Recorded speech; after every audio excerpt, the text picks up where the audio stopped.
Today we are with Radoslav Gatev and we will talk about Dapr or Distributed Application Runtime. Actually, Radu Gatev is one of the first people who wrote book for this framework. So welcome Radu, and I'm really very happy that you are here and you can share something about the framework and about the book. So, hi everyone. Thank you, Mishu, for having me, and thanks for the invitation to do this webcast. So, first of all, I'm Radoslav. For those who don't know me, I identify myself as a technical architect or cloud solution architect, depending on where you see me, because I don't have a formal title because I stay independent, and I actually set my titles depending on what projects I am. But basically, I come from a very strong programming experience, mostly related around Microsoft .NET framework, and I also have some passion for data. And I've been involved in a couple of projects with a lot of data. So that's pretty much it for me. So maybe now is the time to discuss a little bit around how I end up writing a book. Exactly. Um, so although we are Microsoft MVPs, for some reason I didn't see Dapper coming.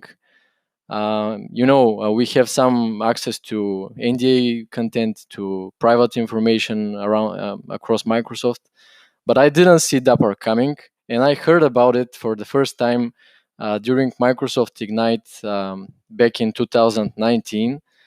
I think it was in October, and Mark Rusinovich, the CTO of Microsoft Azure, delivered a very interesting session to me with some new thing called Dapper, which stands for Distribution Application Runtime. And at that time, I found it very interesting because it did ring some bells about design patterns, as Dapper delivers some reusable functionality that you can use in your distributed applications. And I decided to give it a try to learn more about it. At that time, Dapper was 0.2, I think, and now it's 0.3 is the latest release. So at that time, Dapper was an unstable project. It didn't have too much documentation where you could learn from. So I have to reverse engineer some things in order to get used to it. And March 2020, they canceled our MVP summit. I was in between projects. Actually, all of those opportunities that I had around March 2020, I lost them. So basically, it couldn't get any worse than that. So I decided to write an article about Dapper, which ended up being very viral. I mean, a lot of reshares, a lot of retweets, and things like that. And somehow, these guys from Apress, which are very well-known publisher for technical books, reached out to me, and we had a brief call, and I ended up proposing to write a book about Dapper because that was the thing that excited me around that time. And here we are, almost a year and a half later, and the book is published. And I learned a lot of things about myself, a lot of things about the technology itself, and I learned that writing a technical book about a technology that is currently under development is a very difficult thing to do because after I have spent 1 year in writing this book, the first draft was done. Then I had to basically change some parts of it because around March 2021, Dapper reached production ready phase with its version 1.0. and I had to rework some parts of the book actually. Actually, it is very interesting for many people who are considering to write books and other technical content. What kind of challenges you met during the whole this process when you wrote this book? Well, I think the most difficult thing was to try and oversimplify some of the concepts in order to make them more understandable by the beginners, and basically gradually introduce new concepts and new things. So I guess that the the flow that I followed during the writing process was maybe most of the most difficult thing that I had. And the other thing was related to the technology itself, because as I said, it was in preview until a couple of months ago, and a lot of the things were undocumented, and I had to basically be a part of the Dapper members and to be a part of community, and to work with the Dapper code. And by the way, Dapper is developed out in the open, so it's available in GitHub. You can find all its source code within GitHub, within a couple of repositories actually. And I think those were the top two most difficult things that I faced. Yes, it is very interesting, but probably because we have relatively short session, it will be great to explain what exactly is Dapper and why we need to use it. Okay.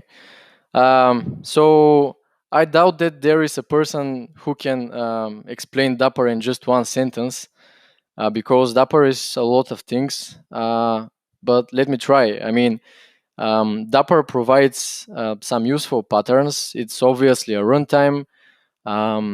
It features code reuse, and it provides you with a couple of building blocks. Building blocks are the packages of functionality within Dapper that allow you to do different things.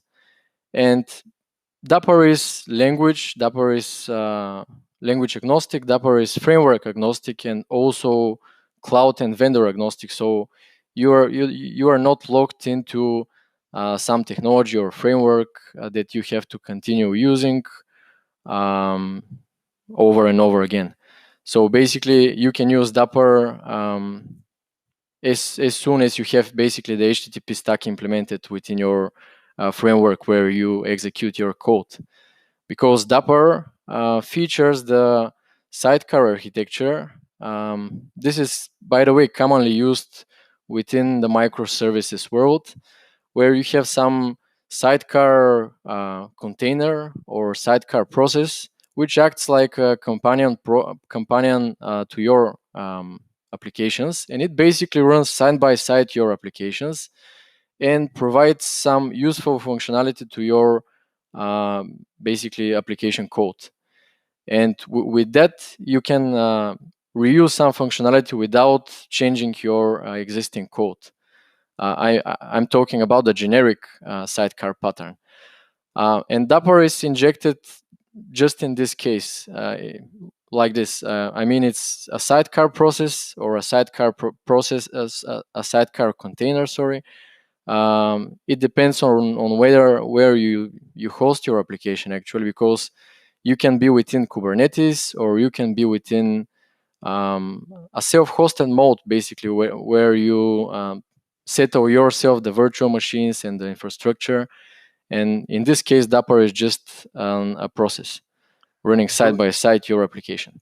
do you think that we can also discuss about main use cases and business cases where we can use Dapper? Because we started to talk a little bit more about building blocks, but for our attendees, especially for those who have no experience with Dapper, probably is very useful to know what exactly they will take as benefit if consider to use Dapper. Okay.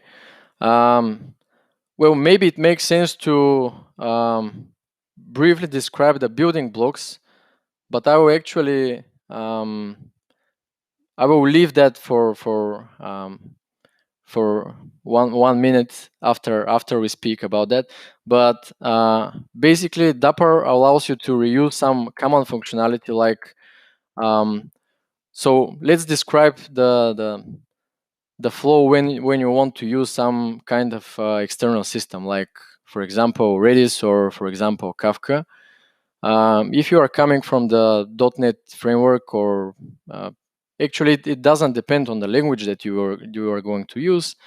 For sure, you will look for some kind of a library that you can use, which is widely accepted by the community. It has a lot of contributions, and it behaves it behaves well for your and stable for your applications. So you will choose one library for, let's say, interfacing with Redis in .NET, but you may have a Java application somewhere. You may have a Python application somewhere.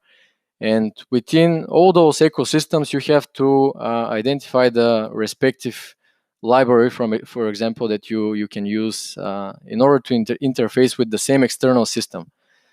And how can you achieve code reuse without providing something very generic, something that executes under different languages or different platforms, which is not really feasible at all? How can you achieve things like that? Well, you can achieve them at the protocol level. You can provide this functionality at the HTTP level or the gRPC level, where basically your Dapper sidecar runs, and it waits for requests from your applications, and it can trigger requests back to your application, depending on the building block you use, by the way. So it really takes out this this requirement for you to step out in your project and identify what type of library to use in order to interface with some external system. Another thing will be that Dapper provides service discovery.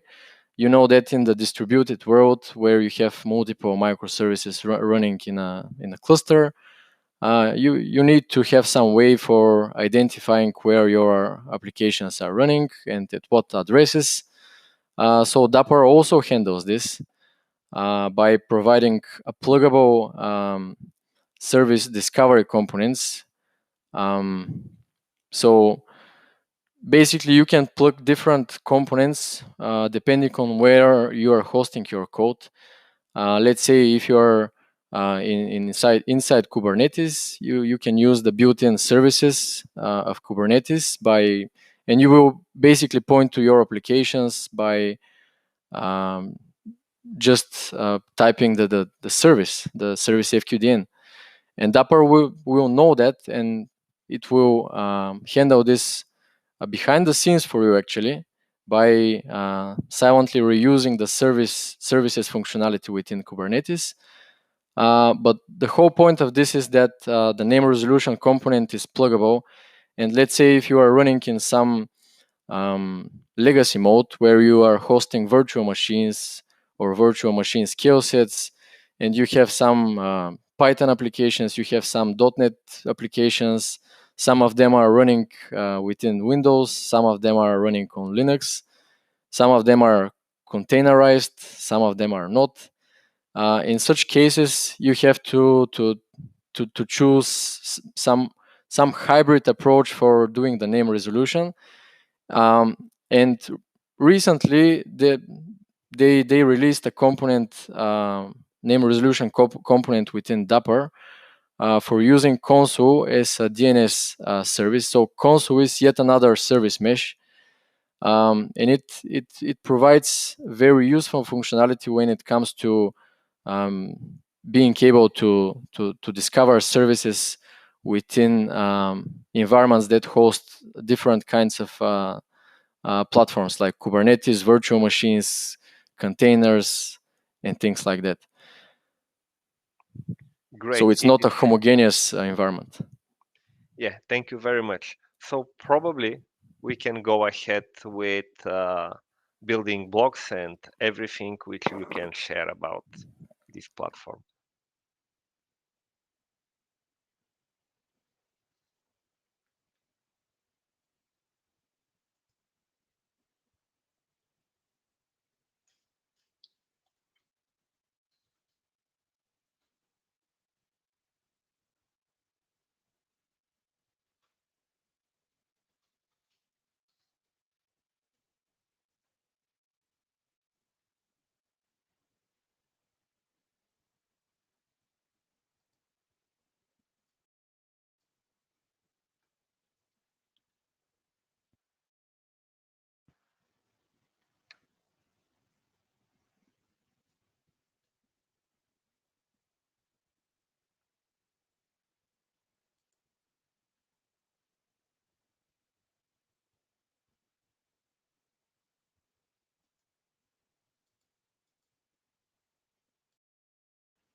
Okay.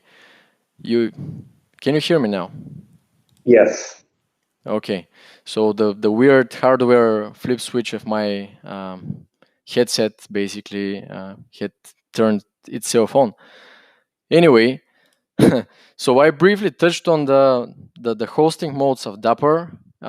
You have a self-hosted mode where Dapr runs as a standalone process next to your application process, and within Kubernetes, Dapr runs just as a container next to your application container within the same pod. So when you want to call application A from application B, for example, you have to use the service invocation block. The way for doing so is to call from application B, you have to call your Dapper Sidekick companion and basically instruct it to call your application A. And you don't have to care where this application is running, actually, at what address. And Dapper will act as a service, as a proxy in between those two services, and it will feature some out-of-the-box functionality like mutual TOS encryption, which means that basically all the communication between those two services will stay encrypted. So whenever service A receives the request from service B, service A will deliver it back to Dapper, and then service B will receive the result or the output of service that you want to call back from the Dapper sidecar. So it's a very intelligent system of sidecars. And that's pretty much it for the service invocation building block. By the way, for those of you who are listening to us, don't hesitate to ask any questions right now. It doesn't matter actually with where you are watching this, because as far as I know, Mikhail can see all the questions that are coming. So at the end of this talk, overlay. okay. At the end of this talk, we will answer all those questions. So that's pretty much it for the service invocation building block. The idea of it, once again, is to be able to locate where your services are running and to call them. And in the earlier version of Dapper, it used to feature some strategies like for handling some intermittent issues. Like if you call a service that at that time that you call it isn't available, Dapper tried to do a backoff retry with some configurable periods, but at that point I'm actually not sure what happened with this retry functionality. I think it's still in there, but I haven't checked in a while. So the other thing that you can do with Dapr is to manage state. You can persist state and you can gather it after that. So just to mention some of the systems that or the state stores that Dapr supports, those are, for example, Couchbase, Memcached, MongoDB, Redis, of course. You can use also relational databases like PostgreSQL and MySQL for storing state. And in order to configure such building blocks like the state management building block, first of all, you have to configure the component that is staying behind this building block. So basically, this component is the thing that configures the behavior of your building block.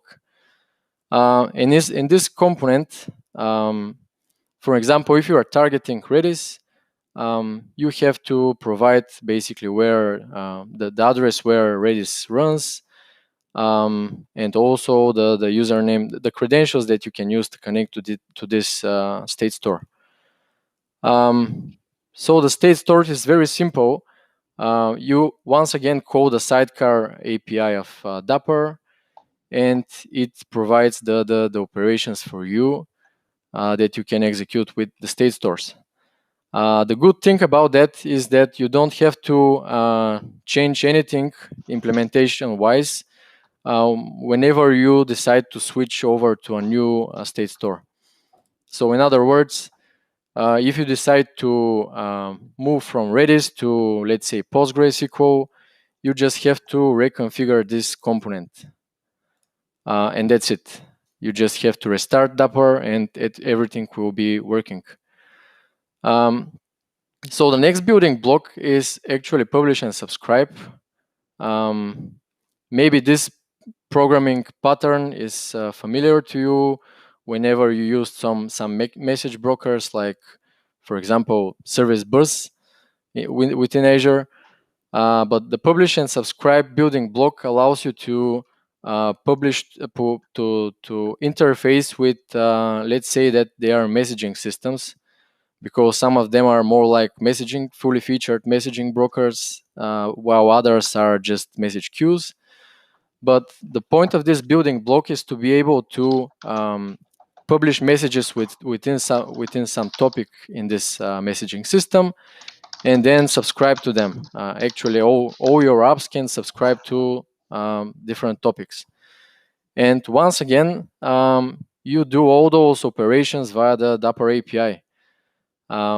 So this this webcast is, by the way, rather unusual, because I have to talk you through some difficult concepts within any slides, but we will try it. So Dapr stays in between the communication with your applications and the message broker. So on one side, you can have applications that are publishers, and on the other side, you have applications that are identified as subscribers. And the way to publish a message to a message broker is to basically call the Dapr API or the respective endpoint of it.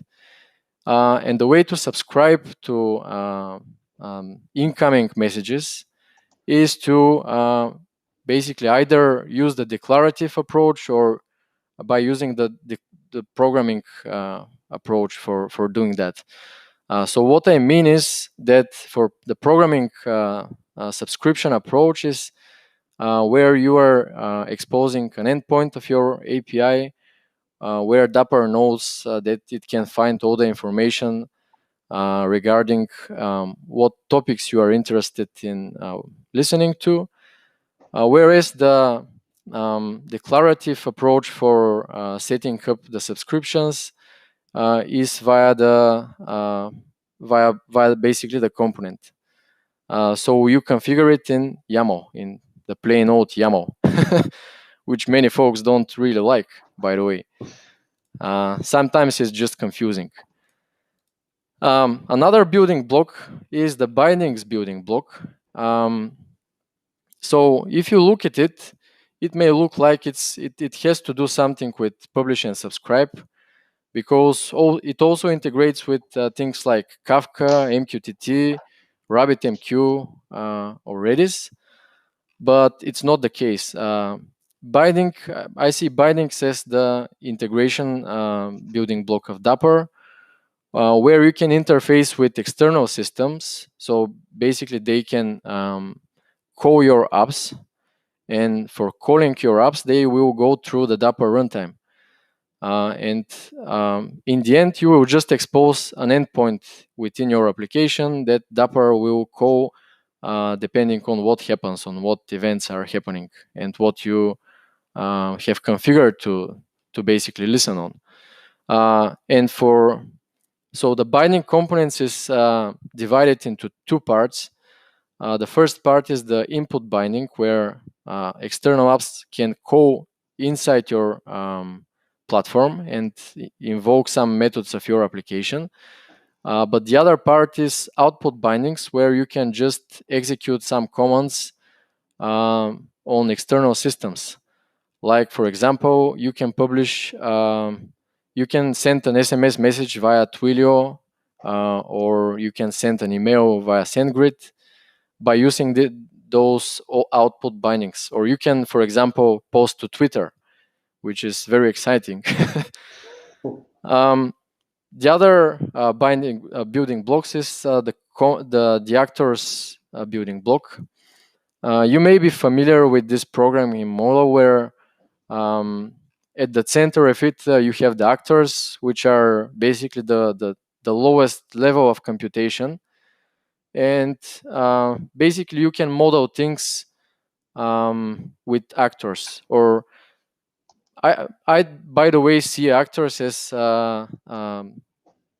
object-oriented programming, but on steroids, because you can mix and match object-oriented programming with the cloud, and you can achieve spectacular things.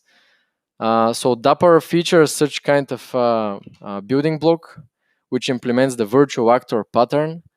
So the virtual actor is basically one of the differences, that the lifetime of those actor objects is indefinite. So basically, they are not tied to their in-memory representations.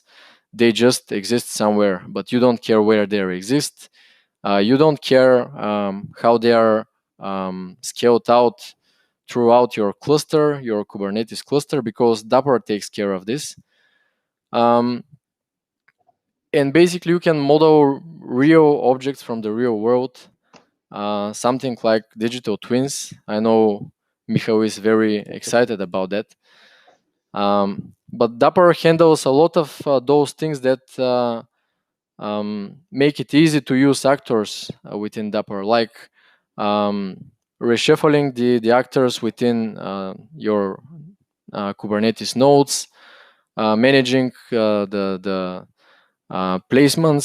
So Dapr has to decide whether to place your actor instances within your Kubernetes cluster, and how to do things like distribution and failover, because Kubernetes nodes do die, actually, do go down. And it also manages the concurrency between those actors.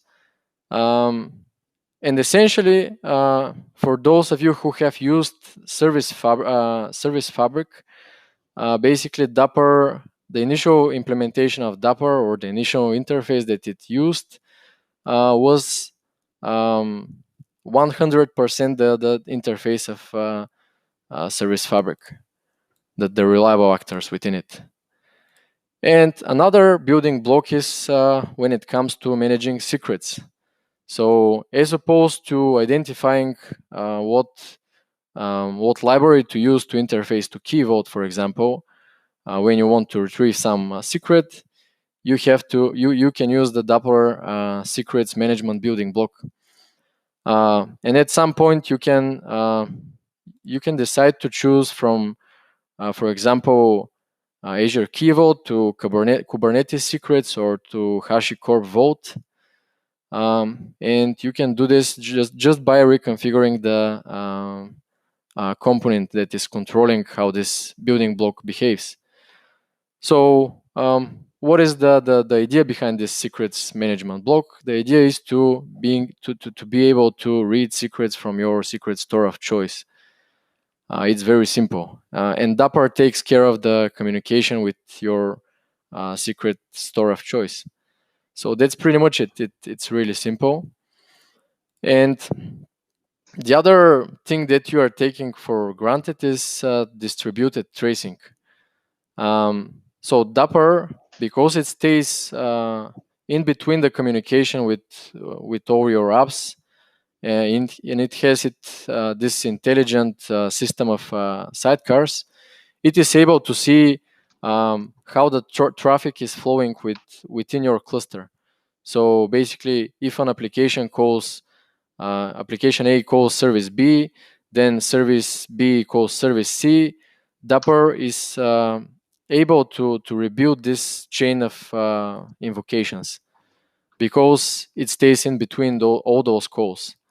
And then you can see a graphical representation of the communication between your services in things like Zipkin or in, for example, application insights, the application map that it provides. It depends on how you collect those logs, because you can configure the collector to behave in different ways. But after that, you can basically reach each and every distributed tracing system, like you can ingest in Datadog, Instana, Jaeger, or things like that. And last but not least, there is a new building block coming to Dapr in some of the next releases. It's for configuration management. So think about it whenever you want to use some kind of a configuration that's centralized, like Azure App configuration or AWS configuration that can span environments, it can span applications. You once again have to identify some API or some library that you can use to interface to this configuration service of choice. And this new building block will simplify those things for you, actually. So those were the building blocks. I realized it was a very quick introduction and go through all of them. And we oversimplified a lot of the things here, but I hope you you gain some knowledge about what Dapr is and what are the building blocks.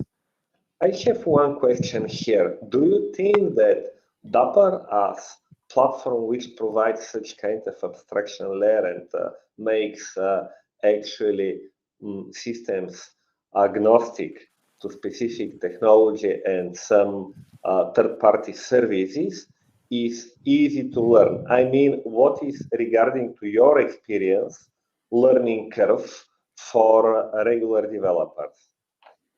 Okay. So Dapr itself is easy to learn, I would say, because it features some well-defined APIs. I mean, just by reading the documentation, you can see what a given building block supports and what are the operations that you can or the actions that you can perform via it. But the thing is that not all components within Dapr are created equal. Actually, a good number of them are contributed by the community. And it depends on basically across those components on how they have been implemented. Because, for example, Dapr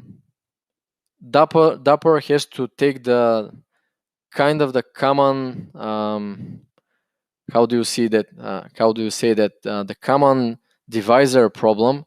So you basically package functionality that is generic for all systems, but you know that if we compare, for example, message brokers, they differ if you compare them with each other. And there are different things supported within all those systems. And here comes the problem with the components, because some of the components are implementing features that others don't. So, for example, if we talk about the state management building block, some of the components do support the time to leave, the time to live, which makes your messages expire. But this actually depends on the end system that you are going to use and to target this component to. So maybe the difficult thing is to basically to know all those systems, although this is not required at all. But if you want to change, let's say from reusing the example from Redis to PostgreSQL, you have to know what is supported within those components and whether they fully support all the features that Dapr provides, or they are just staying at the minimum. So maybe this is the most difficult thing. Yeah, I cannot think of something else, actually. And what about the tooling which we can use to start develop applications with Dapr? So Dapr provides several SDKs that you can use. Those SDKs are, for example, for .NET, for Java. They have a Go SDK, they have a PHP, and a couple of others. And those SDKs, you can integrate them within your application. If you want to use something that is very easy to use, as opposed to calling and making API requests to the Dapper API, you can reuse this functionality that's coming from the SDKs. It's coming out of the box. You just install it. I mean, if you are not a fan of composing HTTP requests, you should go for it. But of course, there is no requirement for using the SDK. You can go with plain HTTP calls or plain gRPC calls, because Dapr also works with gRPC, and you can also execute those operations via its gRPC API. So Dapr, after all, is a binary when you're developing on your local machine. And they provide a COI in order to start this sidecar that I talked about, and also to start the application itself. You can use this COI to start the application, but sometimes when you have a lot of applications, it becomes kind of difficult to start them all. And here we have the Visual Studio Code extension that makes the work with Dapr easier locally, because you can see all the Dapr applications that have been started on your machine. And you can also invoke operations on the Dapr API right within this Visual Studio Code extension. So it makes things easier for you. And if you are having a giant microservices application within Kubernetes, and you don't want to basically host the entire Kubernetes cluster with all the containers within it. If you don't want to host this within your laptop or within your machine, you can use this Bridge to Kubernetes extension. Basically, in earlier versions of Dapr, the Bridge to Kubernetes extension didn't work very well. But in the latest versions, they have improved this support. So now you can just run one container of your application. You are developing it locally, and for the other part of your microservice application, you are interfacing with a real Kubernetes cluster running, let's say, within the cloud. So in this case, you can just replace one small microservice. You can work with it locally. You can debug it. But for calls that are targeting different other applications, it is going back to the cloud. And there is one other new thing here, that is Dapper Sidekick. And this is for the use case where you host Dapper yourself. You don't rely upon having Kubernetes doing it for you. Dapper Sidekick allows you to integrate the Dapper, the start of the process, within your web application. So your application, by using Dapper Sidekick, can start the Dapper Sidecar process, and you don't have to do anything else than that. Because otherwise, if you don't use Dapper Sidekick, you have to figure out a way to start your Dapper processes whenever you start the Dapper application, and you have to deal with problems. So from times to time, the process can go down. You have to manage it. But if you choose to use Dapper Sidekick, you can basically take out this responsibility. Other thing is using Dapper with and integrating it with other commonly known services like Azure Functions and Azure Logic Apps. So you can integrate Dapper within your serverless applications.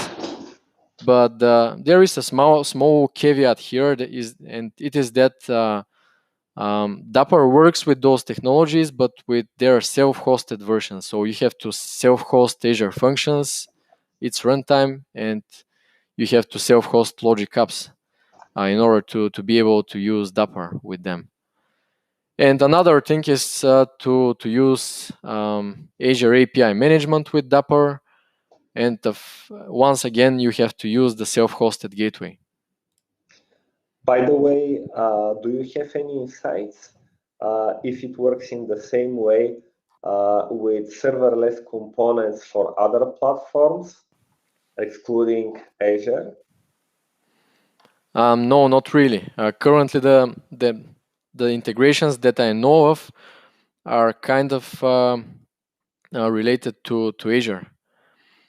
So I don't really know anything about, let's say, Lambda integrating with Dapper. But if it's able to access your Dapper APIs and to access the place where Dapper is running, there shouldn't be any problem for using Dapper with any other serverless platforms. Yeah, it is reasonable.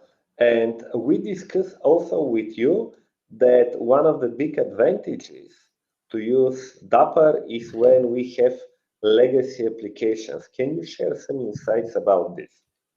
Yeah, so kind of a common understanding within the microservices world, I think, is that you have to redesign everything by using the latest technology to make it work within Kubernetes, to use the latest CNCF projects, and to be innovative.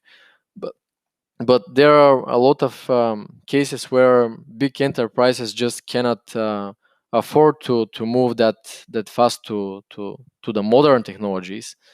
So you have to find a way to mix and match between both, or rather have a combined experience. And that is also one of the use cases where you can leverage Dapper.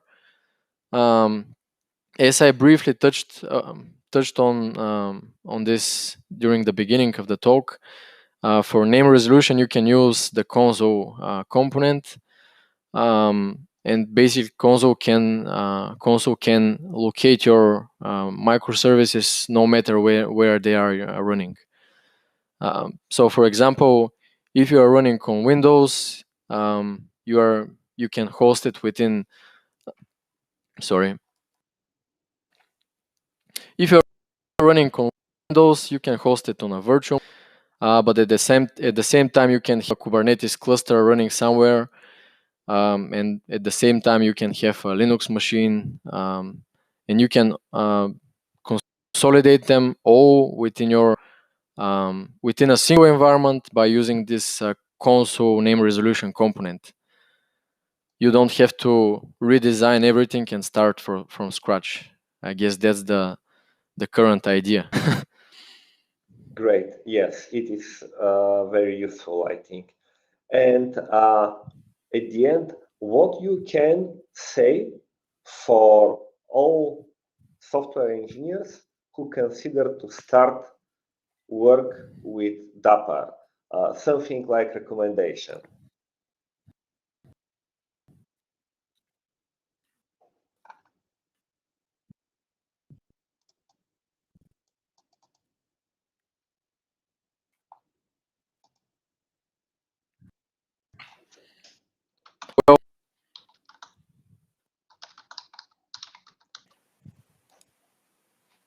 There was an issue with connection with you, Rado. I'm not sure if you heard the last question. We cannot hear you.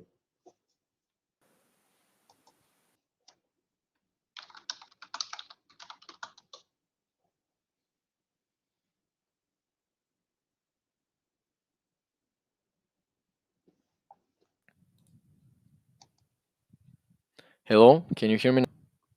Yes. Well, I'm facing some connection issues, and that's why I stopped my camera because I guess the camera takes the priority over the microphone. So my top one advice for all software developers who are willing to try Dapr is to basically explore the GitHub repository to learn how Dapr is working, and you can absolutely do it by just looking through the GitHub on the docs, and you can also engage with the community on the community channels, of course, because a lot of the community members are very helpful, and if you face some issues, you can always ask them. The community is thriving. Yeah, it is very good recommendation. So thank you very much for this webcast. I think that it was very interesting and you have very, very good and interesting experience with Dapr. Hope that we will be able soon to have a next part related to this platform where you will be able to share some new things. Thank you, Misho, for having me. And maybe here is the time for having a shameless plug for the event that we are having on Wednesday, because we haven't seen each other for quite a while, I guess more than a year because of this whole COVID thing. So maybe you can at last share the details of this Wednesday event. Yes, we have on Wednesday evening BRGS Summit event in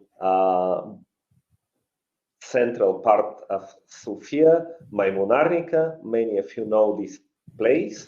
So we are expecting you there with many small light talking and a lot of other attractions.